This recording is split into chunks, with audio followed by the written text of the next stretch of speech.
स्नेहा का सपना था कि उसे कोई बहुत ज्यादा समझदार और स्मार्ट पढ़ा लिखा लड़का मिले, लेकिन कहते हैं ना, जो भाग्य में होता है होता वही है। देख, मैं साफ कह रही हूँ, लड़की के बाप के पास भर भर के पैसा है। अरे एक बार लड़की ने तुझे पसंद कर लिया तो समझ के पैसे की तो नदियां भर जाएंगी, लेकिन फिर भी तेरी प्यास नहीं बुझेगी बेटा। अरे माँ, फ्रिज में मैंने 2 बोतल पानी की रखी है, और कैसे प्यास बुझेगी? अरे 5वीं फेल, मैं बात कर रही हूँ पैसों की प्यास की। तू गवाह नहीं समझेगा इस बात को।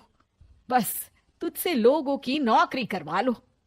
वो क्या है ना आशीष की माँ, वो सीधा है, और जिसे तू लोगों की नौकरी बोल रही है ना, वो आशीष का प्यार है अपने लोगों के लिए, जिनसे वो प्यार करता है या जिनसे जुड़ा हुआ है वो।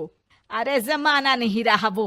अरे आज की डेट में तो ना बेटा माँ का है, ना ही पति पत्नी का। कैसी बात कर रही है माँ? चाहे दुनिया यहाँ की वहाँ क्यों ना हो जाए, मैं आपके बिना नहीं रह सकता, ना ही मैं आपको कभी धोखा दे सकता हूँ। अरे हाँ, ठीक है ठीक है। देख, लड़की को पढ़ा लिखा लड़का चाहिए तो वहाँ चुप रहना। जबान खोलेगा तो पता चल जाएगा कि 5वीं पास है। अरे तो पढ़ा देती ना आगे। माना सौतेली माँ हो, लेकिन दहेज की लालच तो अपने बेटे जैसी ही रख रही हो। पापा ऐसा मत बोलिए ना माँ को, वो मेरी माँ है, मैं उनसे बहुत प्यार करता हूँ। अच्छा अच्छा बेटा, कुछ नहीं कहता, बस तैयार हो जा, चलते हैं और देखते हैं कि कौन है लड़की और क्या चाहती है। सभी मिलकर लड़की देखने जाते हैं, जहाँ स्नेहा आशीष को देखकर ही इम्प्रेस हो जाती है। वाह, कितना हैंडसम है, काश इससे मेरी शादी हो जाती, लेकिन पता नहीं कितना पढ़ा लिखा है। स्नेहा, लड़का बहुत अच्छा है, बेचारी की माँ दूसरी है, लेकिन देख रही है ना, हीरा भी इतना चमकीला नहीं होगा जितना कि ये। स्नेहा को समझ नहीं आता कि वो क्या करे। वो आशीष से मिलती है, उसकी सादगी, उसकी बातें उसे भा जाती है। मैंने नहीं सोचा था कि इतना पढ़ा लिखा लड़का मुझे मिलेगा। मैं शादी करने के लिए तैयार हूँ। और फिर स्नेहा और आशीष की शादी हो जाती है। शादी के बाद सासू माँ कहती है, अरे बेटा, वो तेरे जेवर मुझे दे दे, मैं संभाल कर रख दूंगी। स्नेहा, जो कि खुद भी एक समझदार लड़की थी, नहीं नहीं, मैं अपने जेवर नहीं दूंगी, उसके लिए तो मैंने पहले ही लॉकर खुलवा लिया था माँ जी। ये मेरी कुछ आर्टिफिशियल ज्वेलरी है, इसे रख लीजिए।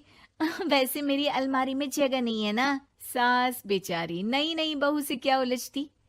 सुनिए जी, मैंने आपके लिए खाना और नाश्ता बना दिया है। ऑफिस कब जाना है? कौन से ऑफिस में? मैं तो घर का सारा काम करता हूँ।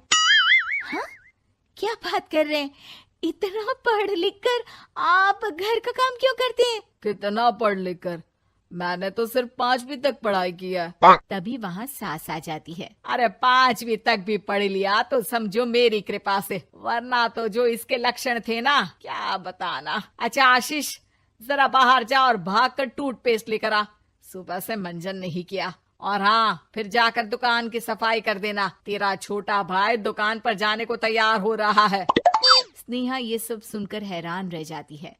वो सोचती है कि आखिर उससे क्या गलती हो गई जो उसके साथ ऐसा हुआ। आशीष स्नेहा के पास जाता है। सुनो, तुमको तो मैंने पहली मुलाकात में ही बताया था कि। स्नेहा आशीष की बात ही नहीं सुनना चाहती है। वो जोर से चिल्लाती है, चुप रहो बिल्कुल, गंवार कहीं के।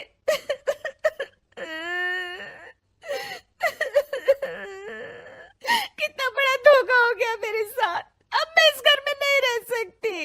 प्लीज ऐसी बात मत करो, मेरी पत्नी हो तुम, जैसे बोलोगी मैं वैसा करूंगा। मैं कोशिश करूंगा बाहर जाकर कोई काम ढूंढ लूं, पर प्लीज मत जाओ।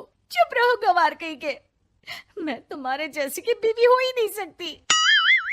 आशीष स्नेहा को लाख समझाने की कोशिश करता है, लेकिन वो अपने मायके चली जाती है। माँ चलिए ना, स्नेहा को मना कर लेकर आते हैं। अरे जाओ, बनाने जाए मेरी जूती।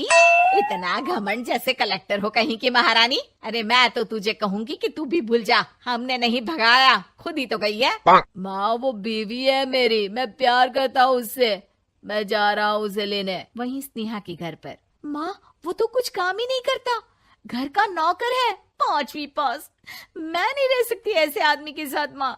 बेटा वो लड़का बहुत अच्छा है, उसकी तारीफ मैंने हर किसी से सुनी है। तेरा पति है, अब तक एक गलत माँ के साथ रह रहा था, तू संवारेगी तो संवर जाएगा। तभी वहाँ आशीष आ जाता है। मुझे माफ कर दो स्नेहा, पर प्लीज मुझे छोड़कर मत जाओ। मेरी माँ के जाने के बाद मुझे तुम्ही से सारी उम्मीद है। तुम जैसा कहोगी मैं करूँगा, पर प्लीज मेरे साथ रहो। सबके समझाने बुझाने के बाद स्नेहा आशीष के साथ घर आ जाती है। आ गई महारानी, अब आई हो और सच्चाई भी पता चल गई है, तो थोड़ा तमीज से पति के साथ घर देख, रसोई संभाल और हम सबकी सेवा कर। देखो, मैं अब इस घर में बंटवारा चाहती हूँ। जो मेरे पति का हिस्सा है वो उसे मिले और वो आज से कोई काम नहीं करेंगे। हिस्सा ले लो, लेकिन कमाओगे क्या, खाओगे क्या, धूल मिट्टी।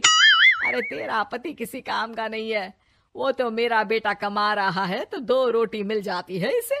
तभी वहाँ स्नेहा के ससुर आ जाते हैं। मैंने एक बंद फैक्ट्री को पहले ही आशीष के नाम कर दिया है और घर के 2 तल्ले में 1 तल्ला ले लो। मैं तो आशीष के पास रहूंगा, वकील थोड़ी देर में आता ही होगा। अरे जाओ जाओ, 2 दिन में भूख से तड़प कर सब वापस आ जाओगे। बढ़िया आई बहू बेटे वाली। फिर क्या था, स्नेहा आशीष के साथ मिलकर बंद फैक्ट्री को खोलती है और मन लगाकर काम करती है।